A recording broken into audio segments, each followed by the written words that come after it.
Eu gostaria de convidar nesse momento para a próxima palestra doutora Cecília Helena de Moura Campos, assistente social da Abrela, que vai falar sobre o papel da gestão municipal na efetivação de direitos dos pacientes.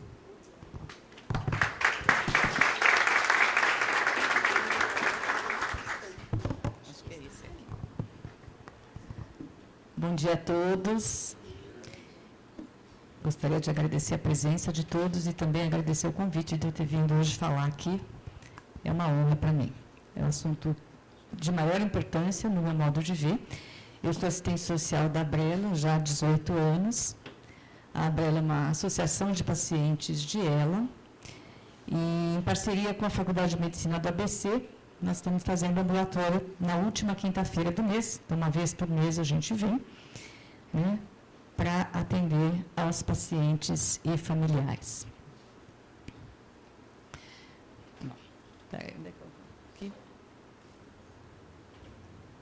Bom, só repassando, né, antes da gente entrar no tema propriamente dito, as doenças neuromusculares, elas são doenças pouco conhecidas, tanto dos profissionais de saúde, dos gestores, como da população de modo geral. E são doenças que impactam profundamente a vida dos pacientes e dos familiares, por provocar mudanças drásticas no seu dia a dia, no seu cotidiano. É um mundo novo, desconhecido, assustador, né, que aparece diante deles. O que vai fazer agora? Quem vai ajudar? Com o que eles vão poder contar? Né? Quais os desafios que eles vão ter que enfrentar? Aí entra as associações, né? Que elas foram concebidas justamente para isso, ajudar e orientar pacientes, familiares, cuidadores, gestores e profissionais da saúde, né? Todo mundo trabalhando junto em prol desse paciente e dessa família. Tivemos conquistas importantes, mas a gente sabe que ainda o caminho a percorrer é bastante longo, né? Para eles terem as necessidades atendidas, minimamente atendidas. E é importante a gente lembrar, né? Os pacientes são a razão da nossa existência, do nosso trabalho. É por eles e para eles que a gente existe e trabalha, né? Assim também como gestores e agentes públicos, que trabalham para todos os cidadãos, entre eles os pacientes de esclerose lateral amiotrófica. Bom, a nossa Constituição, no artigo 196, ela é bastante clara e incisiva. A saúde é direito de todos e dever do Estado. Eu gosto de dizer que isso devia estar sempre na nossa frente, para a gente nunca esquecer disso. Do nosso direito, né? Direito à saúde, e quem é que vai promover esse direito? Que são os gestores, né? É o dever, né, dos gestores. Então, isso é o nosso norte, é o nosso guia. Saúde é direito de todos e dever do Estado.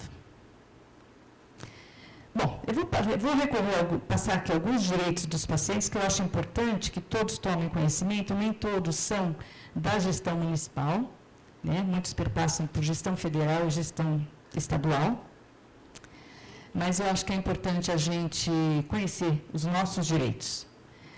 No caso dos direitos do paciente, a gente começa com o medicamento Reluzol, né? Ele é de competência da compra do medicamento pelo Ministério da Saúde, e depois distribuído para estados, e estados distribuem por seus diversos municípios. Tá? Dificuldades que eles enfrentam, os pacientes enfrentam com o medicamento. Demora na aprovação do processo. Então, alguns municípios demoram até 90 dias para começar a receber a medicação. É muito tempo. A ela não espera, o paciente tem pressa, 90 dias é muita coisa. E eventuais faltas de medicamento devido ao atraso na compra. A solução atual, o pessoal faz queixa na ouvidoria e judicializa. Na ponta do município, o que ele pode fazer para tentar agilizar? Quando ele recebe esse processo, né, do medicamento de alto custo, ele já está pronto, porque a farmácia de alto custo só aceita um processo que está correto, não falta nada, não falta assinatura, não falta exame, não falta nenhuma guia. Então, está tudo certo. Por que leva 90 dias, gente? Hoje em dia é tudo informatizado. Né? Então, o município está sendo ágil no envio desse processo? Esperamos que sim. Chegou, mandou. Não tem que esquentar a gaveta. Né? E também na entrega do medicamento. Chegou, entregou. Também não tem que esperar. Respirador não invasivo BIPAP. Né? Ele é regido por 2 portarias federais e por uma deliberação estadual, a deliberação CIB. Coloquei aqui a documentação necessária, porque é bom a gente saber. Pedido médico solicitando equipamento completo. Quando eu digo equipamento completo, é muito comum a gente ver, muitas vezes, a Secretaria de Saúde fornecer só o BIPAP. Fica faltando o umidificador, no break, bateria, né? E tudo isso é muito importante. Não dá para dar pela metade. É pouca coisa que o paciente tem que levar de documentação. A dispensação do BIPAP no estado de São Paulo, tá? Vou até o estado de São Paulo. Como é que ela funciona? Na capital, leva a documentação no setor de regulação da UBS ao qual o paciente é cadastrado, inserido no sistema SIGA, vai para a central de regulação, agendado consulta na FIP-TBN, o paciente vai receber tudo, equipamento completo, novo, de última geração. Muito bom. Cidades com menos de 150 mil habitantes. A responsabilidade é da capital de entregar todo o equipamento. Porém, o processo é mediado pelas DRS. Tá? DRS da região do paciente, entra em contato com a DRS 1, aqui em São Paulo, é agendada a consulta, ele vem, recebe tudo. Cidades maiores, né, com mais de 150 mil habitantes, responsabilidade do município, tá? Da Secretaria Municipal de Saúde. E em todos os casos acima citados, é de responsabilidade do município oferecer o acompanhamento de um fisioterapeuta respiratório uma vez ao mês, em domicílio, para aferição e ajustes nos parâmetros do aparelho. Isso diz as portarias federais e também a deliberação CIB. As dificuldades que os pacientes encontram na aquisição do equipamento. Comuns a todos, tanto faz se é capital, se é cidade com mais ou menos 150 mil habitantes. Desconhecimento do equipamento e do fluxo de dispensação. Então, pode chegar numa OBS, no setor de regulação, não. Isso não é que a gente não tem esse equipamento, a gente não dá. Não sabe o que é. Né? A DRS, chega na DRS com a documentação, não, também não sabe o que fazer com aquilo. Põe na gaveta. Né? E muitas vezes nas secretarias municipais de saúde, não, o município não fornece esse equipamento. Sinto muito. Solicitação de exames desnecessários. A portaria é muito clara. É eletroneuromiografia. Não é a polissono, não precisa de gasometria, mas ainda muitos locais travam por conta de pedir exames desnecessários e difíceis de conseguir uma polissono hoje é difícil. Leva tempo. É caro. E o paciente não está respirando enquanto isso, gente. Pensa. Né? É um equipamento de sobrevida, ele precisa daquilo para respirar. E demora. De novo, a ela não espera, o paciente tem pressa. Né? Então, vamos tentar melhorar esse fluxo. Problema nos municípios. Devido ao alto valor do equipamento, é necessário fazer licitação. Licitação demora. Né? O paciente pode esperar meses por uma licitação? Não. Gente, o município, por favor, alugue o equipamento enquanto é feita a licitação. O paciente precisa respirar. Né? Ou então, às vezes acontece, do município até orientar, judicializa. Porque o juiz dá a obrigação de fazer e a gente consegue entregar rápido, sem a licitação. Tá? Então, tem solução, é só a gente pensar. Negativa, como eu falei, chega lá na Secretaria de Saúde, não. O município não fornece esse equipamento. Sinto muito. E o acompanhamento domiciliar, que é complicado em todos. A gente não tem especialista, não tem ninguém que faça. Né? E isso é necessário. Esse aparelho, esse equipamento tem que ser aferido, ele tem que ser ajustado mensalmente. Solução atual, queixas na ouvidoria, e a gente cai de novo na judicialização, né? Que é o que a gente tenta evitar. O senador Flávio Arnes falou aqui na abertura, né, da judicialização, nós tivemos uma conversa com ele há 2 anos atrás, e ele diz, gente, judicializar é caro. É caro. E no final, na ponta, vai ter que dar. A justiça manda dar. Então, por que não dá logo? Sai 50% mais caro judicializar. E na outra ponta, a gente tem um paciente esperando a nossa justiça, que por mais rápida que seja, para o paciente é muito tempo. Né? Então, vamos tentar evitar isso. Outros direitos, atendimento integral, mediante relatório e encaminhamento. O médico solicitou, porque o médico é quem sabe o que o paciente precisa, ele tem que receber. Fisioterapia motora, respiratória, fono, nutrição, terapia ocupacional, psicologia, enfermagem e, eventualmente, outros ainda que o médico entenda que sejam necessários para aquele paciente. Ele tem direito a isso. Né? Pode ser atendimento presencial nos serviços ou em domicílio, quando às vezes o paciente já não tem mais condição de se deslocar. Mas ele tem direito de receber o atendimento. É importante para ele. As dificuldades são as faltas de vagas. Então, isso implica na demora no atendimento, o paciente fica meses esperando uma vaga, quando ela sai. Falta de profissionais especializados. Então, muitas vezes, o paciente até é atendido num serviço, mas por falta de conhecimento da doença, das particularidades dessa doença, ele vai receber, às vezes, um atendimento equivocado, que pode até prejudicá-lo. Falta de transporte. Às vezes, a vaga existe, mas como é que ele vai até lá? Né? Como é que ele volta? Então, o transporte é importante. Altas antecipadas dos programas. Infelizmente, isso acontece, gente. Ele está num programa e, de repente, ele recebe alta. Olha, tudo bem, seu tempo acabou aqui. Né? A gente sabe da dificuldade, a gente sabe dos desafios que os gestores enfrentam, né? Na otimização de recursos, de pessoal, de mão de obra especializada. A gente sabe de tudo isso. E é por isso que a gente está aqui hoje, né? Vamos jogar luz nisso e vamos ver o que a gente pode fazer em conjunto. Outros direitos, o serviço de atendimento domiciliar. Né? Algumas equipes não estão completas e não são capacitadas. Então, às vezes, o serviço é oferecido, mas pela metade e muitas vezes com profissionais que desconhecem as particularidades da doença. Né? Outra coisa também, às vezes no serviço de atendimento domiciliar, depois mais para frente eu vou falar, são os critérios, né, de colocação do paciente, às vezes muito inflexíveis.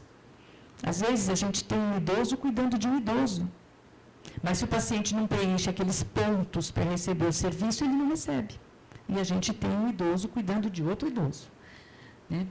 INSS, isso é federal, auxílio doença e aposentadoria, mas é bom a gente saber. INSS é um sistema contributivo, quem contribui tem direito, quem não contribui não tem. O benefício da prestação continuada, também para os pacientes carentes, que não têm outra fonte de renda, é federal. O tratamento fora de domicílio municipal, se o município não tem condição de atender um paciente ali no município, ele tem sim que bancar o transporte, a alimentação e às vezes até a hospedagem do seu munícipe num centro de referência mais próximo, para que ele possa ter o seu tratamento garantido. A gratuidade no transporte público, isso é municipal. O cartão DEFIS, né, que permite o uso das vagas do deficiente, isso é pelo serviço de trânsito do município. Isenção de rodízio é só para aqui, a São Paulo, né, estadual aqui em São Paulo, que a gente que faz, passe livre é federal. As isenções, né, na compra de veículo também. Isenção de IPT e taxa de limpeza, cada município tem a sua legislação própria, né? Então, é importante que o paciente verifique junto à prefeitura, né, do seu município, se ele tem direito, saque de PIS e fundo de garantia quando ele se aposentar, quitação de financiamento da casa própria e outros financiamentos, desde que tenha uma cláusula de seguro, isso é importante, que garanta a quitação em caso de incapacidade permanente ou óbito. A isenção do imposto de renda retido na fonte sobre aposentadoria e pensão, prioridade em processos judiciais e direito ao voto em local acessível. Então, a gente foi perpassando alguns direitos dos pacientes, nem todos são municipais, mas é bom que a gente saiba. Bom, eu falei dos direitos, agora eu vou falar um pouquinho das dificuldades que os pacientes e familiares encontram, para a gente poder, talvez, tentar se colocar um pouquinho no lugar deles. A gente nunca vai conseguir, mas a gente vai tentar se colocar um pouquinho no lugar deles, para saber o tamanho dos desafios que eles enfrentam. Dificuldades no âmbito hospitalar, paciente que precisa de hospitalização. A família não sabe onde levar o paciente numa emergência, porque muito hospital simplesmente não conhece a doença. Então, onde ela leva? Para que alguém vá atender minimamente esse paciente. Falta de acolhimento adequado. Né? Ninguém sabe o que quer, ninguém quer pegar. Falta de conhecimento sobre a doença, atendimentos equivocados, oxigênio. O paciente está com desconforto respiratório, vai direto para o balão de oxigênio. Não pode, não deve. Ele precisa de ventilação, não de oxigenação. Quem sabe disso? Quase ninguém. A Brela fornece para todos os seus cadastrados uma carteirinha, onde tem esse alerta médico. Né? Importante que todo paciente tenha isso junto com o seu documento, sempre. Tá? São orientações que a grande maioria dos centros e serviços de saúde desconhecem. Profissionais com medo de atender o paciente, isso é bastante comum. Você tem, não sei nada sobre isso, não vou nem botar a mão. Não sei o que fazer, não vou pôr a mão. Gente, o paciente fica lá. Né? Ninguém quer pôr a mão nele.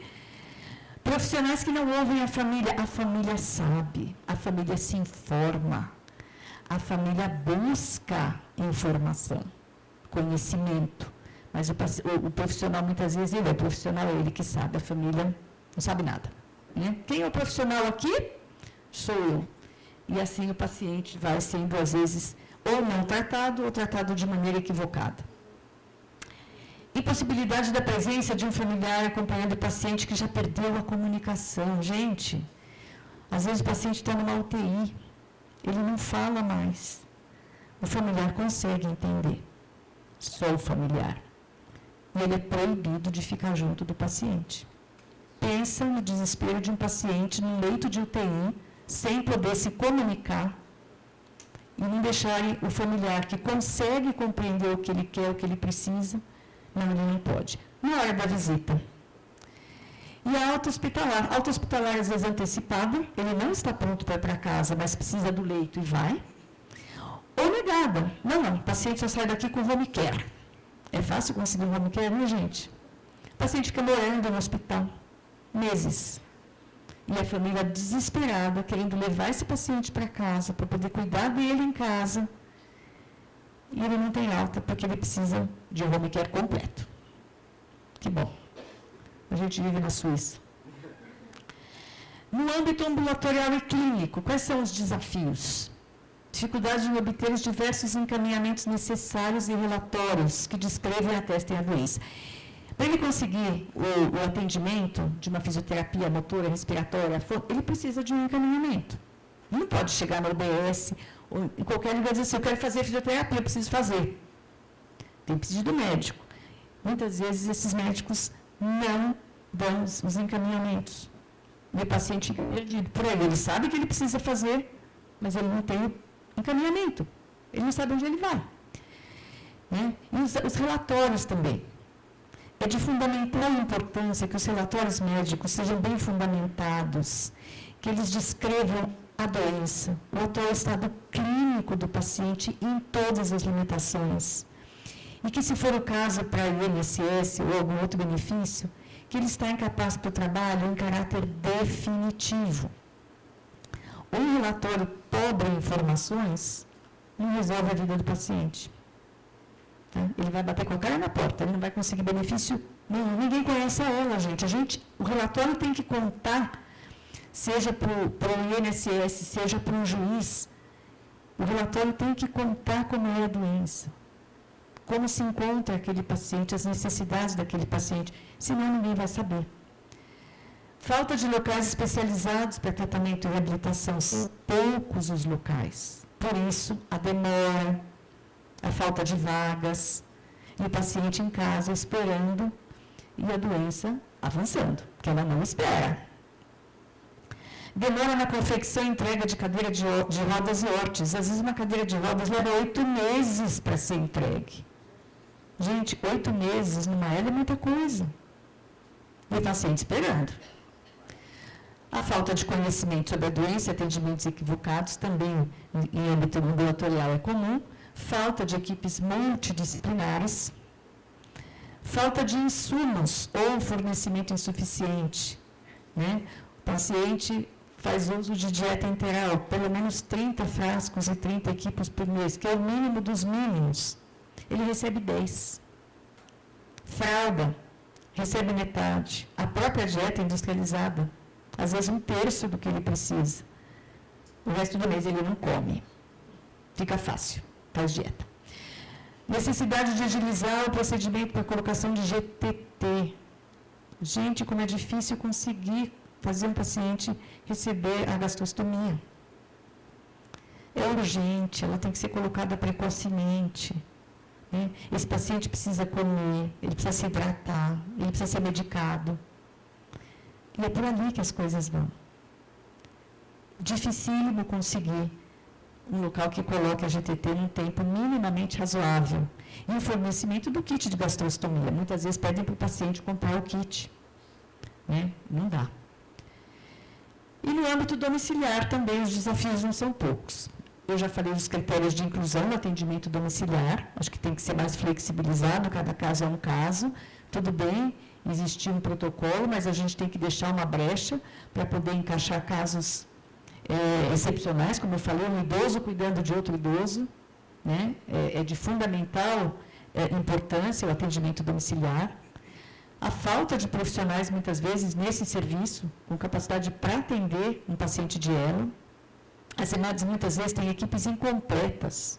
Vai o físio, mas não tem fono, não tem nutricionista. Então, assim, né, tentar melhorar isso. A dificuldade de se obter o serviço de assistência domiciliar 24 horas, quando o paciente já necessita de cuidados intensivos. A gente sabe que no estágio avançado da doença, ele precisa de cuidados intensivos 24 horas, ele precisa do home care. Difícil conseguir. Consegue, com muita briga, com muita luta. Né? Então, assim, é necessário um olhar para isso também. O fornecimento regular e para todos os pacientes da dieta integral, né, em geral, é negada com a justificativa de que o calibre da sonda é grande e ele pode ser alimentado com dieta caseira. Paciente de ela, a gente sabe que a dieta caseira não sustenta. O gasto calórico dele é elevado, depois a nutricionista vai falar sobre isso, não sustenta. Né? Ele precisa da dieta industrializada.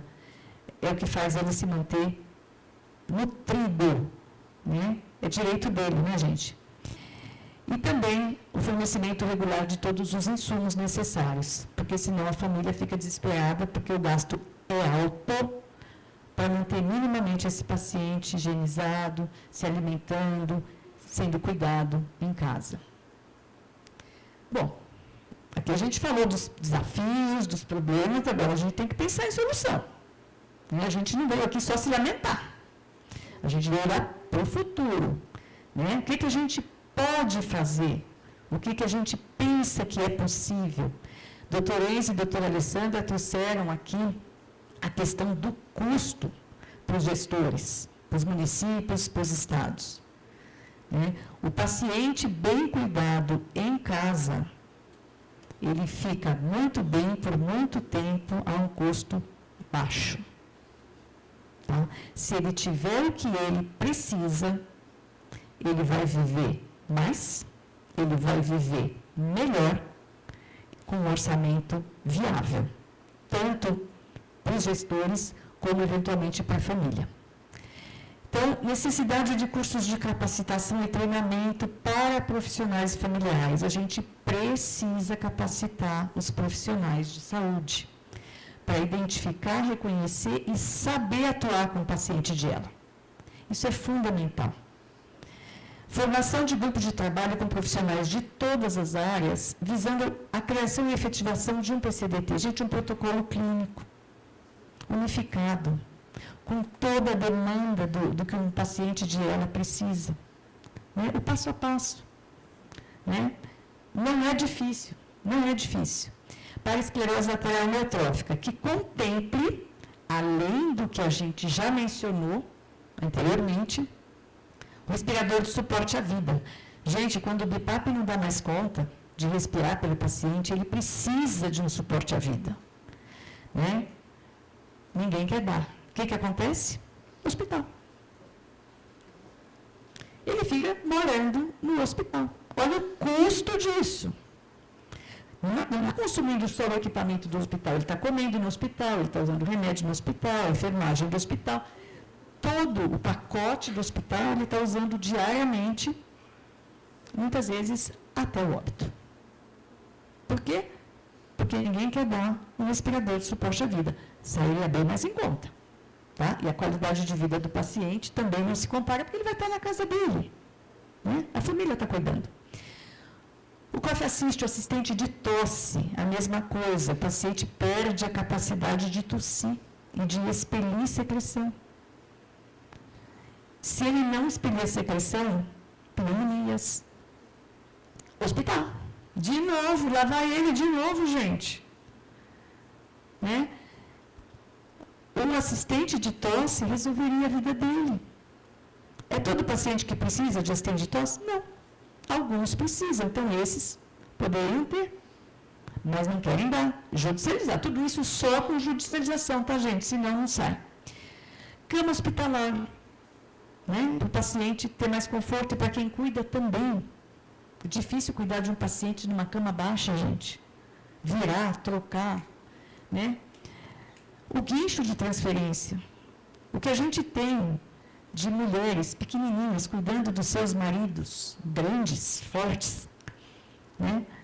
Não dá. Arrebenta tudo, arrebenta a coluna, arrebenta braço. Não dá.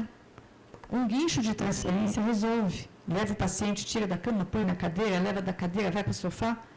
Né? E os equipamentos de comunicação aumentativa, o TOB, que é aquele mouse ocular, que é um dispositivo acoplado no computador, que o paciente se comunica com os olhos. Né? Olha a diferença que isso faz na vida de uma pessoa. Ele poder se comunicar, né? Conversar com a família. Ele no computador ele pode visitar os sites da preferência dele, ele pode visitar museus, ele pode escrever no WhatsApp, ele pode fazer tudo. Aquele francês não compõe músicas, o Stephen Hawking não trabalhou até o fim da vida dele, né, com um mouse ocular. Então, é uma diferença brutal na vida da pessoa. E a gente tem que olhar para tudo isso. Então, o que a gente propõe, né, a partir de hoje aqui, desse evento que foi pensado para olhar para os desafios, mas para a gente propor soluções. É isso. Aqui a gente mostrou algumas das necessidades, demandas e desafios dos pacientes. Né? Locais e fóruns como este aqui hoje, né, significam um passo a mais, e isso é importante, rumo à concretização dos direitos dos cidadãos.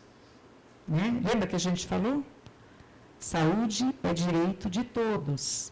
Né? Então, é isso aí que a gente está buscando, concretização e efetivação de direitos, né, dos cidadãos e dos nossos anseios em promover uma melhor qualidade de vida e mais dignidade para os pacientes de ELA e seus familiares.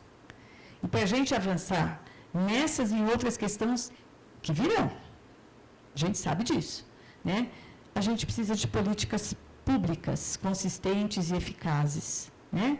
E a gente sabe que isso vai demandar esforço, tempo, dinheiro. Né? especialmente do poder público, na gestão dos recursos financeiros e pessoais, a fim de atender essas necessidades. Mas a gente acredita, e isso já foi dito aqui, e foi dito inclusive na mesa de abertura, que é a união de todos os atores, né, que é de fundamental importância para a gente alcançar esse objetivo.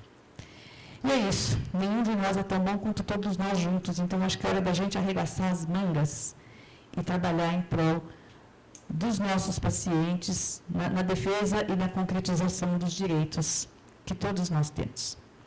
Muito obrigada.